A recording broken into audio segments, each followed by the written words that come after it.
যোৱাকালি ঢিঙত সংঘটিত অতি বৰ্বৰ আৰু নিন্দনীয় যিটো ঘটনা সেই ঘটনাৰ মূল যিটো অভিযুক্ত সেই অভিযুক্ত ইতিমধ্যে মৃত্যু হৈছে আমি নাজানো তাক পুলিচে এনকাউণ্টাৰ কৰিলে নে নিজে নিজে পুখুৰীত জাপ দিলে তো আমি আসলতে ৰাতিৰ আন্ধাৰত এনে ধৰণে মূল অভিযুক্তটোৰ মৃত্যু হোৱাটো বিচৰা নাছিলোঁ আমি বিচাৰিছিলোঁ যে দিনৰ পোহৰত যেটো মূল অভিযুক্ত সেই অভিযুক্তৰ শাস্তি হ'ব লাগে যি শাস্তিৰ দ্বাৰা যাতে এনে ঘটনা সংঘটিত কৰা মানুহবিলাকৰ বুকু কপি উঠে এশবাৰ ভাবিবলৈ বাধ্য হয় তেনে ধৰণে শাস্তি দিয়াটো দিনৰ পোহৰত শাস্তি দিয়াটো আমি বিচাৰিছিলোঁ এতিয়াও দুটা অভিযুক্ত বিচাৰাধীন অৱস্থাত আছে এই দুটা অভিযুক্তক ফাষ্ট ট্ৰেক আদালতৰ জৰিয়তে যিমান পাৰে সোনকালে কঠোৰতম শাস্তি অৰ্থাৎ মৃত্যুদণ্ড পৰ্যন্ত শাস্তি দিয়াটো আমি অসম জাতীয়তাবাদী যুৱ ছাত্ৰ পৰিষদে বিচাৰোঁ আৰু নগাঁও আৰক্ষীলৈ আমাৰ এটা আহ্বান যাতে সোণমাই বৰাৰ দৰে পুনৰ আকৌ এই অভিযুক্ত যে মুকলি আকাশৰ তললৈ নাহিবৰ কাৰণে যিবিলাক যাৱতীয় ব্যৱস্থা আজি সোণমাই বৰা কিয় মুকলি তেওঁৰ অভিযুক্ত কিয় আজি মুকলি আকাশৰ তলত পুলিচে উপযুক্ত প্ৰমাণ উপযুক্ত সাক্ষী দিব নোৱাৰিলে গতিকে হেড পুলিচৰ স্বাভাৱিকতে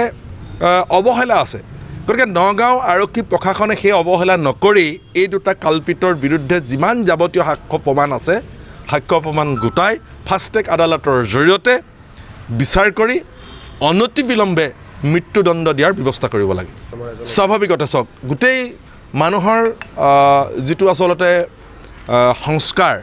সেই সংস্কাৰ ক'ৰবাত নহয় ক'ৰবাত অভাৱ হৈছে গতিকে সংখ্যালঘু অধ্যুষিত অঞ্চলবিলাকত প্ৰধানকৈ যিমানবিলাক তাৰ সংস্থা সংগঠন আছে সেই সংস্থা সংগঠনবিলাকে মহিলাসকলক কেনেধৰণে সন্মান কৰিব লাগে নাৰীক কেনেধৰণে সন্মান কৰিব লাগে সেই যাৱতীয় সংস্কাৰ যাৱতীয় কথা বতৰাখিনি শিকাবৰ কাৰণে মই এই দল সংগঠনবিলাকক দাবী জনাইছোঁ বা আহ্বান জনাইছোঁ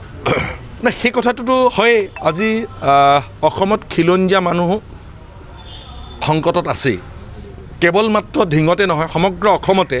খিলঞ্জীয়া মানুহ সংকটত আছে ক'ৰবাত যদি ভাষিক সংখ্যালঘু মানুহে অত্যাচাৰ কৰিছে ক'ৰবাত আকৌ ধৰ্মীয় সংখ্যালঘু মানুহে খিলঞ্জীয়া মানুহক অত্যাচাৰ কৰিছে ক'ৰবাত আকৌ বহিৰাগত মানুহে খিলঞ্জীয়া মানুহক অত্যাচাৰ কৰিছে স্বাভাৱিকতে সমগ্ৰ অসমতেই খিলঞ্জীয়া আৰু ভূমিপুত্ৰসকল